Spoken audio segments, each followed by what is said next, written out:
여섯째 날 우리에게 주시는 하나님의 말씀입니다. 창세기 13장 14절에서 18절 말씀. 13장 14절에서 18절 말씀 함께 교독하겠습니다. 롯이 아브람을 떠난 후에 여호와께서 아브람에게 이르시되 너는 눈을 들어 너 있는 곳에서 북쪽과 남쪽 그리고 동쪽과 서쪽을 바라보라.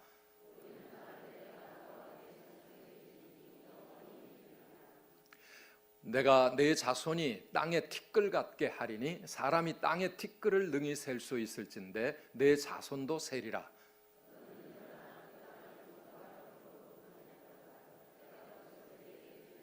함께 읽습니다. 이에 아브라함이 장막을 옮겨 헤브론에 있는 마므레 상수리 수풀에 이르러 거주하며 거기서 여호와를 위하여 제단을 쌓았더라. 아멘. 이 아브라함의 조카 롯은 눈에 보기에 너무 물이 좋고 풍요로운 요단들을 택하여 하나님의 말씀을 떠났습니다. 하나님의 약속을 버리고 자기가 원하는 곳으로 가고 말았습니다. 이 롯의 선택, 똑똑한 선택이라고 생각을 했지만 결국은 그의 미래를 보면 신앙도 잃고 모든 재물도 잃고 그리고 가정도 잃는 그런 정말 비극의 길을 그는 선택하고 말았습니다. 반면 아브라함은 가나안 땅에 머물러 살아갑니다. 외롭고 속상하고 또 낙심하는 그런 이 위축된 아브라함의 모습, 지금까지 사랑하는 조카를 데리고 함께 이 길을 걸어왔는데 조카가 떠났습니다. 섭섭한 마음을 남기며 떠났습니다. 그 외로운 아브라함에게 우리 하나님이 찾아오십니다. 찾아오셔서 말씀으로 위로해 주십니다. 우리 믿음으로 사는 성도들에게는요, 하나님의 말씀만큼 큰 위로가 없습니다. 아멘이십니까? 네. 세상에서 무슨 일을 당해 낙심하고 좌절하고 마음이 힘들 때 하나님이 주시는 말씀의 위로, 그 말씀이 우리에게 힘이 되고 능력이 되고 다시 우리를 일으켜 세우는 우리의 소망이 되는 줄 믿습니다. 그래서 우리 성도들에게는 말씀이 얼마나 중요한지 몰라요. 말씀을 자꾸 들으셔야 되고 말씀을 읽으셔야 됩니다.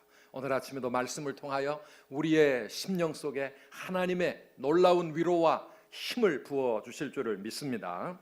뭐라고 말씀하십니까? 14절 말씀입니다. 같이 읽어봅시다. 롯이 아브라함을 떠난 후에 여호와께서 아브라함에게 이르시되 너는 눈을 들어 너 있는 곳에서 북쪽과 남쪽 그리고 동쪽과 서쪽을 바라보라. 아멘. 옛날 성경은 그냥 동서남북을 바라보라 그랬는데 새로 번역을 하면서 그거를 일일이 풀었어요. 아마 굳이 이렇게 풀 필요가 있을까 하는 그런 생각이 듭니다. 동서남북을 바라보라. 근데 이 말을 우리가 너무 무심코 들을까봐 북쪽과 남쪽과 동쪽과 서쪽을 바라보라 이렇게 말씀하시는 것 같습니다. 눈을 들어라. 너 있는 곳에서 눈을 들어라. 아브라함아, 마음으로 낙심하고 좌절하고 혼자 앞으로 어떻게 살아갈까 그렇게 고민만 하지 말고 너 있는 곳에서 눈을 들어서 동서남북을 바라보아라. 동서남북을 바라보면 아브라함의 눈에 보이는 게 뭐가 있겠습니까? 롯이 선택했던 요단들은 에덴 동산 같았고 애굽 같았고 정말 그렇게 풍요로운 곳이었지만 아브라함이 있는 가나안 땅은 동서남북을 바라보아도 척박한 땅이었습니다. 언제 또 가뭄이 들지 모르는 그런 광야였습니다. 그런데 하나님이 지금 무슨 말씀을 하시는 겁니까? 아브라함아, 이 땅 위에 앞으로 내가 이루어갈 놀라운 일들을 네 마음의 눈을 들어 바라보라고 그렇게 말씀하고 있는 것입니다. 하나님의 약속이 이루어질 그때 내가 너에게 복을 주고 너가 복이 되어서 온 세상 사람들에게 복의 통로가 되어 그런 멋진 인생을 살아갈 그 미래를 꿈꾸라고 하나님은 지금 말씀하고 있습니다. 이 땅에 가득 채워질 티끌같이 많을 너의 후손들을 마음으로 그려보면서 생각하라고 그렇게 말씀하고 있습니다. 사랑하는 여러분, 우리 아브라함의 후손들은 하나님이 우리의 미래 속에 이루실 이 놀라운 하나님의 꿈과 비전을 품고 살아가야 될 줄 믿습니다. 지금 나 있는 곳에서 내가 살기 힘들고, 그리고 모든 것이 참 어렵고 외롭고 낙심하고 아무도 없구나, 그렇게 살아가지 말고 있는 곳에서 눈을 들어보아라. 동서남북을 바라보아라. 여러분, 눈을 들어보십시오. 여러분, 동서남북을 한번 바라보십시오. 좌우 앞뒤 한번 살펴보세요. 뭐가 보입니까? 뭐가 보입니까? 생얼이네, 이건 누구였더라? 뭐 그런 거 말고, 잠자다가 부시시 일어난 그런 모습이 아니라 이 새벽을 깨우기 위해서 함께 믿음의 행진을 하고 있는 믿음의 용사들, 영적 전투 복장을 가지고 눈을 부릅뜨면서 하나님의 꿈을 가슴에 품고 달려가고 있는 믿음의 동역자들이 있구나, 내가 혼자가 아니로구나, 이런 게 보여야 될 줄 믿습니다. 동서남북을 바라보아라. 사랑하는 여러분, 우리에게 오늘 이 말씀은 무엇을 의미할까요? 여러분, 한번 눈을 들어서 동서남북을 바라보십시오. 이 동서남북을 바라보라고 하는 이 말은 세상을 품으라고 하는 말씀입니다. 이 세상, 하나님이 만드신 이 넓은 세상을 바라볼 줄 아는 그런 믿음의 눈을 가지라고 말씀하고 있습니다. 사랑하는 여러분, 우리가 세상을 품고 동서남북을 바라보면 우리 눈에 보이는 것이 무엇입니까? 엉망이 되어서 정치가 사라진 이 나라가 보이지 않습니까? 촛불을 들고 태극기를 들고 거리로 쏟아져 나오는 국민들의 모습이 보이지 않습니까? 최악의 상황 속에 있는 이 땅의 경제가 보입니다. 살 수가 없다고 아우성치는 사람들이 보입니다. 죄 없이 수천 마리가 살처분 당하고 있는 닭과 오리들, 그리고 구제역으로 죽어가고 있는 소들이 보입니다. 왜 이런 일이 일어납니까? 인간의 탐욕 때문에. 우리나라처럼 이렇게 가축을 기르는 나라가 세상에 어디 있습니까? 유럽의 나라들은 일찍이 이렇게 비인간적으로 가축들을 무조건 돈벌이 수단으로 보는 이런 거 법으로 다 막아놓았는데, 우리나라는 아직도 이런 욕심이 동물들을 면역력도 없고 건강하지도 못한 그런 상황으로 만들어 놓으니까 한번 전염병이 돌기 시작하면 우수수 쏟아지는 이런 인간의 탐욕이 우리에게 보이지 않습니까? 사랑하는 여러분, 조금 더 눈을 넓혀 보십시오. 우리 대한민국 우습게 보고 할 수만 있으면 자기들의 이익을 향하여서 무슨 짓을 저지를지 모르는 저 일본이 보이고 중국이 보이고 러시아가 보이지 않습니까?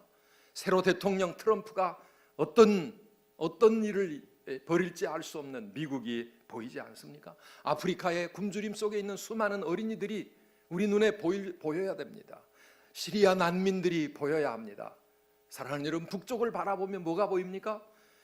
우리를 향하여 이를 갈고 있는 미사일이 보이고 핵무기가 보이고 언제 무슨 일이 터질지 모르는 북한과 그 속에서 힘들게 굶주림에 지쳐있는 주민들이 보이고, 너 눈을 들어서 동서남북을 바라보아라. 이 모든 땅을 바라보면 네가 할 일이 무엇인가가 보여야 되지 않겠느냐? 눈을 들어 세상을 바라보며 거기서 어떻게 하면 출세할 수 있을까? 어떻게 하면 내가 나를 위해서 멋진 인생을 살아갈 수 있을까? 좀 잘 먹고 잘 살 수 있을까? 그게 아니라 이 하나님이 만드신 세상 속에서 우리가 해야 될 일이 무엇인가? 너가 세상 모든 민족이 너로 말미암아 복을 받아야 되는데, 너는 그들의 복덩어리가 되어야 되는데 네가 해야 할 일이 있지 않겠는가? 사랑하는 여러분, 우리 하나님께서 우리의 눈을 들라고 우리의 영혼을 깨우쳐 주시면서 너만을 위해 살아가고 너 처한 현실 때문에 힘들어하는 그 자리에서 일어나 눈을 들어 동서남북을 좀 바라보아라. 뭐가 보입니까? 15절 말씀 함께 읽어보겠습니다. 보이는 땅을 내가 너와 내 자손에게 주리니 영원히 이르리라. 아멘. 우리 눈에 보이는 그 땅을 우리에게 주시겠다고 우리 하나님 말씀하고 계십니다. 이게 뭡니까? 우리 땅 부자로 되게 돈 많이 벌게 하시겠다, 그런 뜻이겠습니까? 아닙니다. 그곳이 나의 사명의 땅이 되어야 된다고 하는 그런 말씀입니다. 사명의 땅으로 하나님이 우리에게 그 땅을 맡기시겠다고 하는 그런 뜻이 아니겠습니까? 이 나라, 대한민국, 이 나라 하나님이 우리에게 주시기를 축복합니다. 우리의 자녀들에게도 이 땅을 주시기를 원합니다. 땅 부자 되라는 게 아니라고요.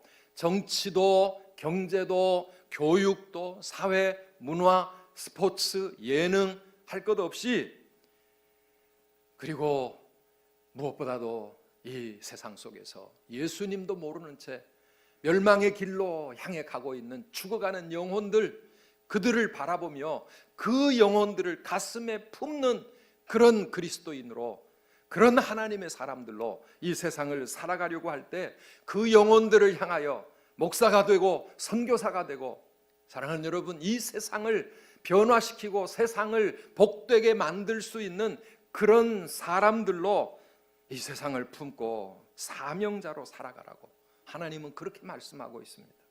이 나이에 이 나라 정치를 위해서 내가 할 수 있는 일이 무엇일까? 이 나라 경제를 일으켜 세워서 이 땅을 살만한 땅이 되게 만들고 복이 축복의 통로가 되는 그런 인생 내가 어떻게 살아갈 수 있을까? 내가 아직 벌써 그 때를 넘겼다 그러면은 우리가 할 수 있는 일이 무엇이겠습니까? 우리는 이 땅을 가슴에 품고 이 땅을 위해 기도하며 축복해야 될 줄 믿습니다. 이것이 이 땅을 품고 살아가는 그리스도인의 사명입니다.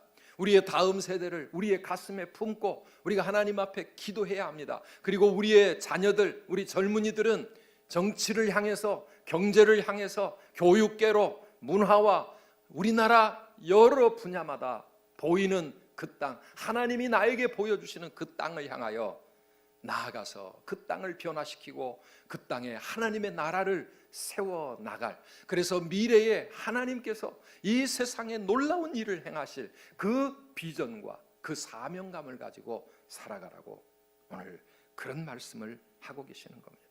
세상은 우리가 욕심을 가지고 착취해야 할 땅이 아닙니다.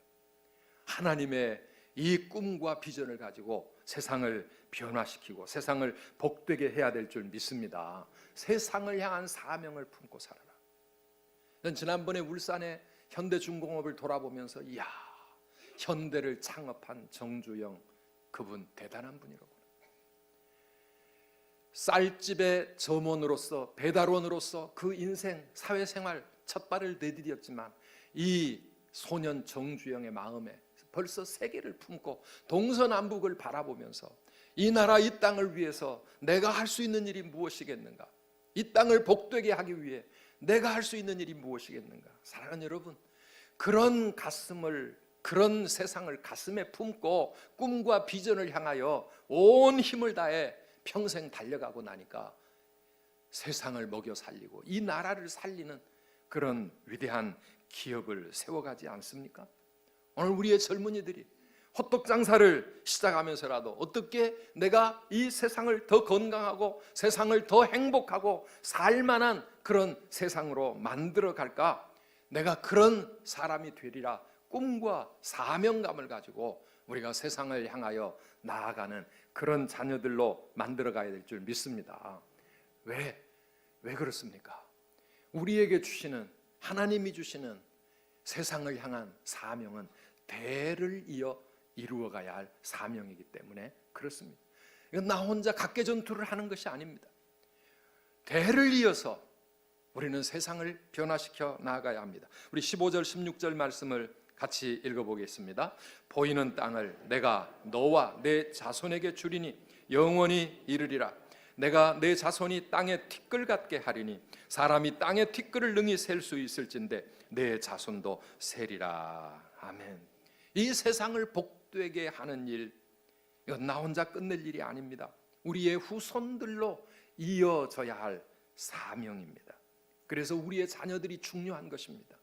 그냥 우리의 자녀들을 아무렇게나 세상 속에 내버려 두어야 되지 아니하고 똑같은 비전을 그들의 가슴에 함께 품고 이 믿음의 눈을 가지고 동서남북을 같이 바라보는 그러한 사명자들로서 우리의 자녀들을 키워가야 될 이유가 여기에 있습니다. 영적인 자녀들, 교회가 다음 세대를 믿음으로 세워 나아가고 우리 한 사람 한 사람이 또 나의 제자와 같은 내 믿음의 바통을 이어받을 그런 신실한 주님의 제자들을 내가 양육하고 내가 키우고 우리 구역 식구들을 내가 그런 사람으로 만들어서 나만 동서남북 바라보고 혼자 외로운 전투를 하는 것이 아니라 이 사람들을 다 일으켜 세워서 같은 비전을 향하여 함께 이 세상을 복되게 만들고 세상을 새롭게 변화시키는 그 일에 우리가 함께 힘을 모아야 되지 않겠습니까?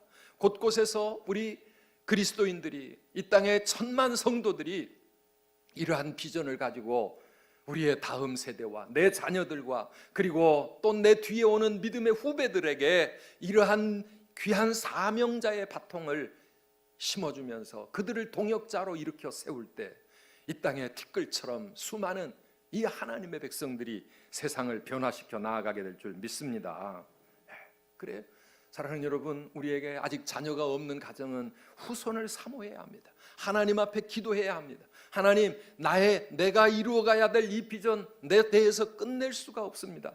대를 이어 하나님 이 사명 감당할 수 있도록 믿음의 명문가를 세우고 그들을 통해 세상을 변화시키는 그런 우리 가정이 될 수 있도록 하나님 도와주시고 축복해 주옵소서.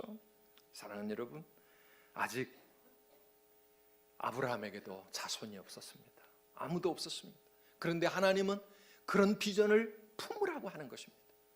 내 후손이 땅의 티끌처럼 많아지게 될 그날을, 그 미래를 가슴에 품고 살라고 말씀하고 있습니다. 17절 말씀입니다. 17절도 같이 읽어보시겠습니다. 너는 일어나 그 땅을 종과 횡으로 두루 다녀보라. 내가 그것을 내게 주리라. 아멘. 아직 아무것도 없는 텅 빈 땅인데요, 하나님은 아브라함에게 네가 직접 한번 다녀보아라. 종과 횡으로 그렇게 다녀보아라. 왜요? 하나님이 진짜 주시겠다고 실감 있게 한번 그 땅을 걸어보라고, 그 땅을 다녀보라고 그렇게 아브라함에게 지금 말씀하시는 거예요. 이게 뭡니까? 아브라함, 내가 반드시 이 일 이룰 거야. 내가 약속할게. 손가락 걸자, 도장 찍자. 하나님께서 지금 아브라함에게 그런 말씀을 하고 계시는 겁니다. 사랑하는 여러분, 아브라함의 가슴속에 하나님의 이 말씀을 들으면서 그 땅을 거닐 때에 무슨 생각이 들었겠습니까? 야, 아브라함의 마음에 미래가 그려져 보이지 않았겠습니까? 야, 이 땅 위에 티끌처럼 많은 나의 후손들이 이 땅에 멋진 하나님의 나라를 이루어 가겠구나. 지금은 아무것도 없는 빈 땅인 것 같지만은, 지금은 나에게도 아들 하나 없고 땅 한 평 없지만 하나님이 나와 내 후손들의 미래 속에 이 놀라운 일을 행하시겠구나. 사랑하는 여러분, 아브라함에게 그런 믿음이 생기지 않았겠습니까? 오늘 우리도, 우리 하나님의 백성들이 그런 믿음과 그런 비전을 품고 살아가라고 하나님께서 그렇게 지금 촉구하고 계시는 것입니다. 우리의 자녀들을 비전 트립을 보냅니다. 비전 트립을 함께 하면서 그들이 미래에 하나님이 행하실 그런 놀라운 일들을 꿈꾸기 시작하고요. 사랑하는 여러분, 우리들도 좀 가야 합니다. 우리들도 이 땅을 밟으면서 종과 횡으로 다녀보면서 이 땅에 하나님이 앞으로 이루어 가실 미래의 놀라운 일들을 생생하게 우리 마음에 품고 우리 눈에 그려보면서, 그러면서 우리가 믿음의 행진을 이루어 가야 합니다. 요셉의 꿈, 전혀 황당한 꿈처럼 보였습니다. 그가 있는 그곳에서 그 꿈을 바라볼 때 그것은 너무 까마득한 곳이었습니다. 그러나 여러분, 요셉이 그 비전을 가지고 자기의 온 삶을 다해서 그걸 놓지 않고 달려갈 때 하나님은 요셉의 꿈을 이루지 않으셨습니까? 요셉의 꿈을 이루어 가셨습니다. 애굽의 제2인자가 되어서 수많은 사람들이 그 발 앞에 엎드려 경배하는 그런 소년 시절의 꿈을 하나님께서 이루어 가신 겁니다. 저는 이 말씀을 준비하면서 언젠가 여러분들에게 얘기했던 제 친구 목사의 그 삶이 생각이 났습니다. 제가 대학교 때 만났는데요, 이 친구는 합천에서 예수 믿다가 집에서 쫓겨난 친구였습니다. 그래도 예수님을 포기할 수 없어서 교회를 끝까지 다니니까 부모들이 너를 호적에서 지우겠다 그래가지고요, 초등학교밖에 나오지 못한 이 아이를 그만 쫓아내버렸어요. 서울에 올라와가지고 믿음 하나 가지고 아무도 없는 그 땅에서 신문 배달을 하고 우유를 배달하고 공장에서 일을 하고 그렇게 몸부림을 치면서 닥치는 대로 살아왔습니다. 저하고 제가 대학생 때 만났는데 나이가 비슷합니다. 그 친구는 그때서야 조금 이제 사는 자체에 조금 한숨을 돌리게 돼가지고 중학교 과정을 검정고시를 준비하고 있었습니다. 그렇게 중학교를 검정고시로 마치고 고등학교를 검정고시로 패스하고 그리고 고신대학교에 들어가고 신학대학원을 졸업하고 지금 목사가 되었고 미국에서 목회를 잘하고 있습니다. 사랑하는 여러분, 어릴 때부터 그 가슴 속에 하나님이 주셨던 꿈과 비전, 내가 목사가 되어서 우리 부모처럼 이렇게 예수 믿지 아니하는 그리고 나를 핍박하는 그들을 어떻게든지 구원하는 하나님의 그런 이 일꾼이 돼야 되겠다. 전혀 자기의 현실과는 너무나 까마득한 먼 미래, 보이지 않는 그런 미래였지만 그 꿈을 포기하지 않고 가슴에 품고, 사랑하는 여러분, 얼마나 많이 기도했겠습니까? 얼마나 하나님 앞에 많이 눈물로 흘렸겠습니까? 눈물로 살아갔던 그 친구를 저는 잊을 수가 없습니다. 사랑하는 여러분, 우리도 지금 나 있는 곳에서 내가 아무것도 할 수 없다고 요단들을 차지한 사람들을 금수절하고 부러워하면서 스스로 낙심하고 좌절하고 그렇게 살아가기를 하나님은 원치 아니하시고, 아브라함아, 너 있는 곳에서 눈을 좀 들어라. 동서남북을 좀 바라보아라. 앞으로 이 땅에 내가 너와 내 자손들을 통해 이룰 놀라운 일들을 너도 좀 가슴에 꿈으로 품고 살아가거라. 사랑하는 여러분, 오늘 우리 모든 성도들에게 하나님께서 나와 내 자녀 손들을 위해 교회를 통해서 세상 가운데 이루실 하나님의 귀한 일들을 마음으로 품고 우리의 사명으로 내 가슴에 뜨겁게 품고 그것을 위해 기도하고 살아가는 그런 우리 모든 성도님들이 되시기를 주의 이름으로 축복합니다. 나의 등 뒤에서 나를 도우시는 주, 나의 인생길에서 지치고 고나여 매일처럼 주저앉고 싶을 때 일어나 걸어라. 내가 힘을 주리라. 내가 너를 도와주리라. 일어나라. 그리고 동서남북을 바라보라. 세상을 향해 나아가라. 오늘 말씀 기억하면서 찬양하고 기도하겠습니다.